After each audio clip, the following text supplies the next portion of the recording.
सीटूच्या 29 वर्षाच्या लढ्याला ऐतिहासिक यश आले असून विडी कामगारांना 379 किमान वेतन मिळण्याचा मार्ग मोकळा झाला आहे।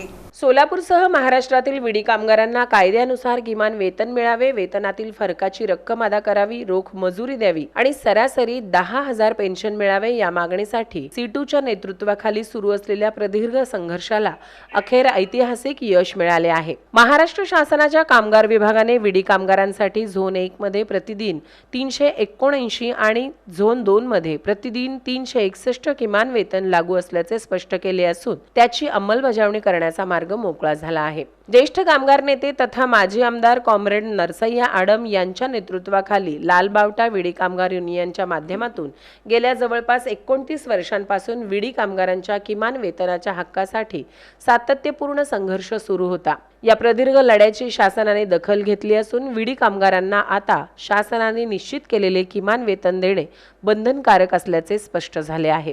या ऐतिहासिक निर्णयाच्या पार्श्वभूमीवर शनिवारी 8 ऑगस्ट रोजी दत्तनगर येथील सीटूच्या मध्यवर्ती कार्यालयात हजारो विडी कामगारांच्या उपस्थितीत किमान वेतनाच्या लढ्याचा विजयोत्सव उत्साहात साजरा करण्यात आला।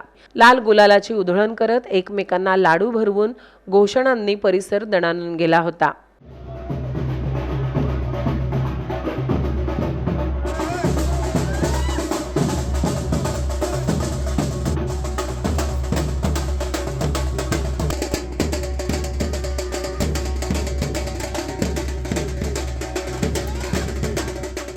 सोलापूर जिल्ह्यातील विडी उद्योगातील हजारो कामगारांना या कायद्यानुसार किमान वेतन मिळावे, त्यांच्या श्रमाला न्याय मोबदला मिळावा आणि श्रम कायद्यांची प्रभावी अंमलबजावणी व्हावी यासाठी लालबावटा विडी कामगार युनियन गेली जवळपास 3 दशके संघर्ष करीत होते। युनियनच्या प्रदीर्घ संघर्षानंतर महाराष्ट्र शासनाने 14 नोव्हेंबर 2014 रोजी विडी कामगारांसाठी किमान वेतन व विशेष भत्ता अधिसूचित केला होता।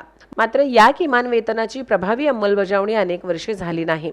उलट काही विडी कारखानदारांनी काही तथाकथित कामगार संघटनांना हाताशी धरून कामगारांच्या हिताविरुद्ध भूमिका घेत किमान वेतनाच्या अंमलबजावणीला अडथळे निर्माण केल्याचा आरोप युनियनने केला आहे।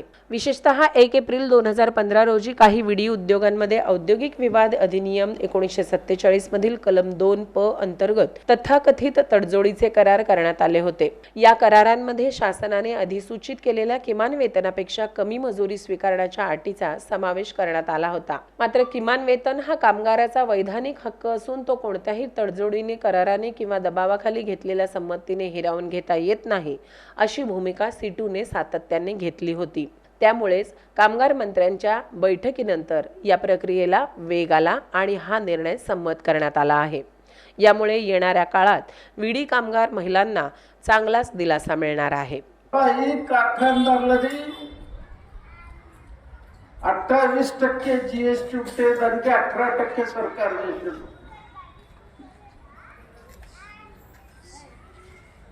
वाला इनकम टॅक्स 18% ఉన్నది దానికి 5% తెచ్చిండు।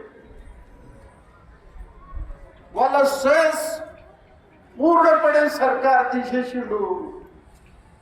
ते మా किमान वेतन यांची बिलत अडचण म्हणून मीटिंगला फक्त 5 रुपयाला మేము వాడాము। నేను सरकारకు చెప్పినా 1000 విడి ఇంకా వీళ్ళది 400 రూపాయల ఫైదా అయింది। జీఎస్టీ ఉండని, ఆడ ఇన్కమ్ ట్యాక్స్ ఉండని, వాళ్ళ సెస్ ఉండని, 1000 విడి ఇంకా 400 రూపాయల మునాఫా।